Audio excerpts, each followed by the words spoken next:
Hello বন্ধুরা, শুভ সকাল। সবাই কেমন আছো? নিশ্চয়ই খুব ভালো আছো। আমি রত্না লাইফস্টাইলে আজ একটা নতুন পর্ব নিয়ে তোমাদের কাছে চলে এলাম। দেখো, খুব সাধারণভাবে এই ছোট ছোট মাছগুলোকে দিয়ে আমি খুব কম মশলা দিয়ে রান্না করব। তোমরা নিশ্চয়ই দেখতে পাচ্ছ, তোমাদের দাদাভাই আজকের সকালবেলা আমাকে মাছ কিনে পাঠিয়েছে রান্না করব বলে।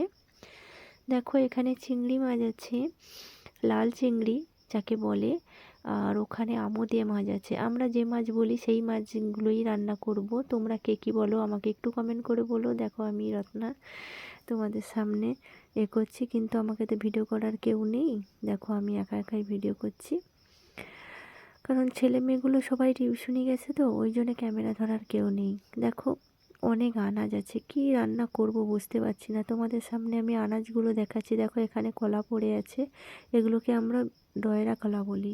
তোমরা কে কী কলা বলো আমাকে বলো। দেখো, এখানে আছে ওল, পেঁপে, আলু, কুমড়ো, কাঁচা লঙ্কা, টমেটো, শিম, তারপরে এখানে আছে মটরশুঁটি, তারপরে এখানে আছে পেঁয়াজ কালি, ওখানে টমেটো, আদা, রসুন, যা যা লাগে সব আছে।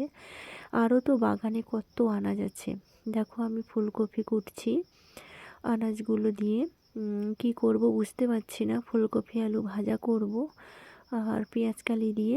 দেখতে পাচ্ছ, ছোট ছোট করে ফুলকপি কেটে নিচ্ছি, কারণ খুব বড় বড় হলে সিদ্ধ হতে থাকবে না, আর খুব আকারে বড় হলে দেখতেও ভালো লাগবে না। সেই জন্য ছোট ছোট করে কুটে কুটে রান্না করছি।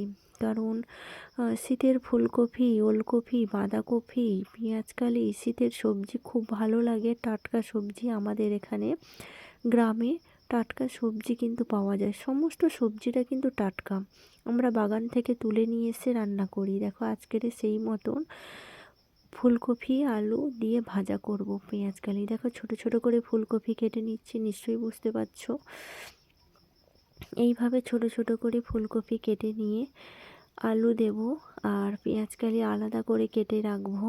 রেখে খুব ভালো করে ধুয়ে এনে আর হচ্ছে কি আমরা রান্না করব। আগে ফুলকপিটা কেটে নিয়ে তারপরে আলু টালু দিয়ে রান্না করব। দেখো, আমি সমস্ত জিনিস ধুয়ে নিয়ে এসে চিংড়ি মাছগুলোই ওইদিকে কড়া উনুন ধরিয়ে দিয়েছি। ধরিয়ে দেওয়ার পরে তারপরে এই যে চিংড়ি মাছগুলো সব কেটে ধুয়ে নিয়ে এসে রেখে দিয়ে লবণ হলুদ মাখিয়ে কড়াই অল্প তেল দিয়ে ভাজা করলাম। কিন্তু আমাদের পরিবারে অনেক বয়স্ক মানুষ আছে, তাদের জন্য তেল খাওয়া খুব শরীরের পক্ষে ক্ষতিকারক। সেই জন্য বন্ধুরা, খুব কম তেলে আমি রান্না করে নিচ্ছি। দেখো, চিংড়ি মাছগুলো ভাজা হয়ে গেছে, তুলে রাখবো। তারপরে আমোদে মাছগুলো লবণ হলুদ মাখিয়ে রেখেছি, সেগুলোকে ভাজা করে নেব। দেখো, তার আগে তোমাদের সাথে আমি বলছি বন্ধুরা, আমার মতন এইভাবে কম তেলে কারা কারা রান্না করো, আর এইভাবে যাদের বাড়িতে বয়স্ক মানুষ আছে তাদের কতটা ভাবে কম মশলাপাতি কাঁচা লঙ্কা দিয়ে রান্না করতে হয়, যেভাবে নিশ্চয়ই জানো তোমরা।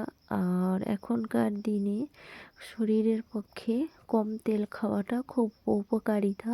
আর বেশি বাগানের সবজি, কারণ আমাদের বাগানের সবজি টাটকা সবজি খেতে হবে, তাতে শরীর ভালো থাকবে, সুস্থ থাকবে। দেখো, আমি কড়াই তেল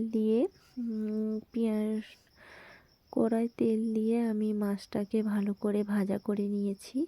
দেখতেই পাচ্ছ, যা তেল দিয়েছি অল্প করে, সেটাই এক খোলা মাছ ভাজা হয়ে গেল। আর এক খোলা মাছ আছে, ওইটা আর একবার ভাজা করে ওই তেলেই আমি পেঁয়াজ কালিটা কুটে রেখেছি, ধুয়ে পরিষ্কার করে ওখানেই আমি করব। তাই আর একবার মাছটা ভেজে নিই, কারণ এই তেলে মাছটা ভেজে নিলে খুব ভালো হবে, একবারে সমস্ত দিক থেকে কাজ হয়ে যাবে। দেখো, ওদিকে ভাতের হাঁড়ি ফুটছে, ওই জন্য সরা খুলে দিয়েছি। দেখো, আমাদের তো উনুনে রান্না করতে হয়, নিশ্চয়ই তোমরা বুঝতে পারছো আমরা উনুনে রান্না করছি। গ্রামের আমরা অনেক ছোট্ট পরিবার থেকে দেখো উনুনে রান্না করছি, পাটকাঠি জালে, নিশ্চয়ই দেখতে পাচ্ছ। ধোঁয়ার মধ্যেখানেও সবার জন্য রান্না বান্না করে যেতে হয়। সবাইকে আমরা ভালোবাসা দিয়ে খুব যত্ন সহকারে রান্না করে সবাইকে খাওয়াই।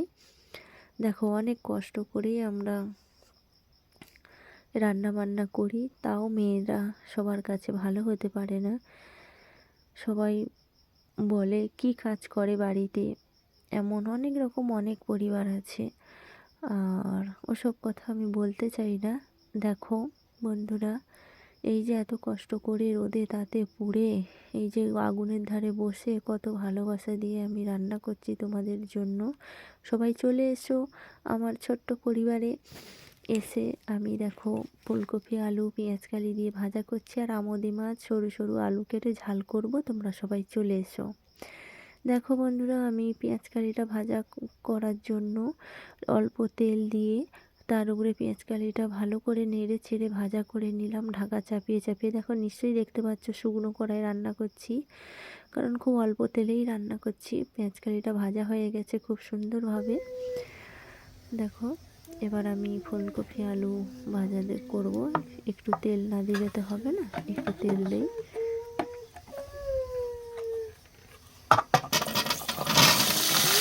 দেখো তেলটা গরম হয়ে গেছে, এবার আমি ফুলকপি আলুটা ভালো করে তেলে তুলে দেবো। দিয়ে সামান্য লবণ দেবো, দিয়ে হালকা উনুনে জাল দিয়ে ভালো করে আলু আর ফুলকপিটা ভালো করে জল বেরোবে। লবণ দিয়েছি, জলটা শুকিয়ে গেলে তারপরে দেখতে পাচ্ছেন নেড়ে চেড়ে একটু ঢাকা দিয়ে দেবো, কারণ ঢাকা দিলে তাড়াতাড়ি একটু সেদ্ধ হয়ে যাবে। জলও দেবো না, কিছু করবো না, তেলও দেবো না, ওই আস্তে আস্তে জাল দিতে দিতে খুব সুন্দরভাবে দেখো টমেটো সিদ্ধ হয়ে গেছে। এবার হালকা উনুনে আছে ভালো করে রান্না করব। তারপরে আমি দিয়ে দিলাম লবণ, আগে দিয়েছি, এখানে এবার হলুদ দেবো। তারপর হলুদটাকে দিয়ে দিচ্ছি। হ্যালো বন্ধুরা, আমি তোমাদের সাথে কত কথা শেয়ার করতে চাই। আমি নতুন, আমি তোমাদের অনেক ছোট্ট বোন বা দিদি ভাই যে যা বলবে, আমি সবাইকে আমার রত্না লাইফস্টাইল থেকে অনেক অনেক ভালোবাসা রইল সবার জন্য। দেখো আমার পেঁয়াজকালি দিয়ে ফুলকপি আলুটা ভাজা তুলে রেখে দিলাম, দেখতে পাচ্ছ। এরপর দিয়ে দিলাম পেঁয়াজ, ঝোলের জন্য মাছের ঝাল করব। আলু সরু সরু আলু কেটেছি, আমুদে মাছের মতন ছোট ছোট আলু কেটেছি। দেখো পেঁয়াজ দিলাম, একটু ফোড়ন দিলাম, দিয়ে টমেটো দিলাম। দেওয়ার পরে ভালো করে মশলাটা কষে আমি আলু দিয়ে দিলাম, দিয়ে একটু লবণ দিয়ে ঢাকা চেপে দেবো। দেখবে ঢাকা চাপিয়ে দিলে একটু আলু থেকে একটু জল বেরোবে, লবণ দিয়ে দিলাম, টমেটো আছে, জল বেরিয়ে সমস্ত মশলাটা বা আলুটা ভালো করে কষানো হয়ে যাবে। দেখো হয়ে গেছে। এবার আমি নাড়াচাড়া দিয়ে ঢাকা দিয়ে দেবো। দেখো উনানে তো খুব ধোঁয়া হচ্ছে, কি করব, পাতা জালে কাঠ জালে পাটকাঠি জালে রান্না করতে হয় আমাদের।